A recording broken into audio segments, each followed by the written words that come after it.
Hello and welcome to another edition of The Blueprint. Since the last time we talked, the State Budget Committee has been working on changes to Governor Evers' proposed budget, and I'm happy to report some of the changes that we were advocating against have been officially removed. Those include the changes to TIF laws, eliminating flexibilities for municipalities to exceed the revenue limits, and the prevailing wage laws that would have likely seen an increase in developer finance subdivision infrastructure had those changes gone through. So those have been eliminated. The one thing that has not yet been eliminated or addressed is the 27% increase in the cost for the heavy truck registration. That likely will be addressed when the Budget Committee reviews and looks at a comprehensive package to fund transportation projects, which is another sticking point that as of yet there has been no resolution on. We are also advocating for a few other things. One thing that was approved a couple of weeks ago was increased funding for the Department of Safety and Professional Services to do a couple of things. Ultimately, what was approved will increase the technology for credentialing at the department and also provide 6 additional staff members to hopefully get rid of the backlog at DSPS for the credentialing in the trades. So that was a provision that we agreed with Governor Evers. They did change that slightly in the Budget Committee, but that has been approved. Hopefully that will help alleviate some of the stress over at the Department of Safety and Professional Services when it comes to credentialing for the trades. One other thing that we are looking for and still working on is Governor Evers' proposal to create first-time homebuyer savings accounts. That's not been addressed yet by the Finance Committee, but as we've talked to members of that committee, we've gotten generally a positive response for that provision. So far, a great start on the provisions that we're lobbying on your behalf in the state budget. Moving on, some of you may remember in 1997 a song Mo Money, Mo Problems that was a #1 hit by the Notorious B.I.G. That language and that phrase can also be used today as the Legislative Fiscal Bureau reported that they found an additional $753 million in budget surplus. The Mo Money portion of that equation is obvious. The Mo Problems part of that equation deals with the fact that you have members of the legislature and the governor disagreeing on how to spend those additional revenues.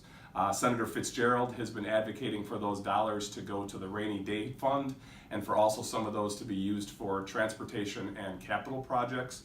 Representative John Nygren, who's the co-chair of the Budget Committee, would like to spend the vast majority of those dollars on the rainy day fund.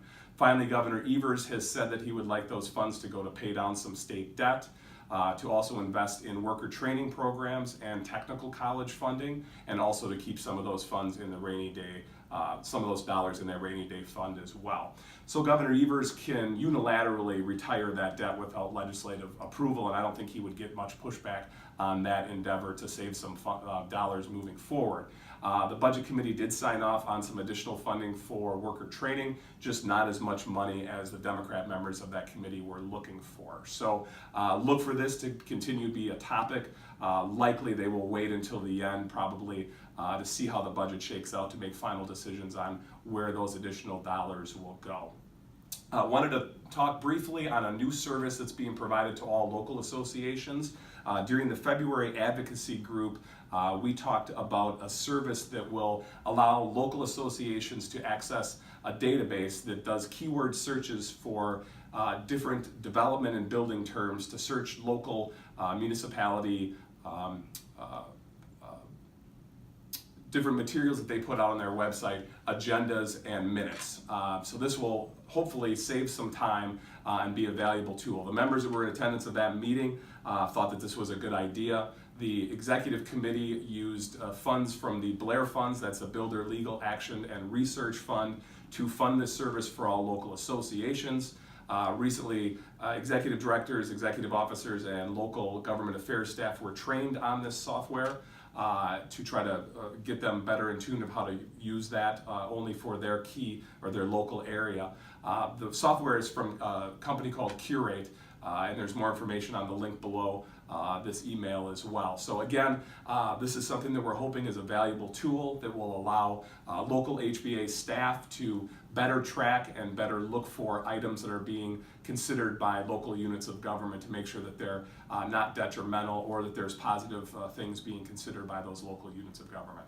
Finally, or also want to move on to NAHB Lobby Day. That's the NAHB Legislative Conference 2019 will be held on Wednesday, June 5th in Washington, D.C. We have a number of leaders throughout the state that will be attending that event to make sure that there's sound public policy before members of the Congress and the United States Senate.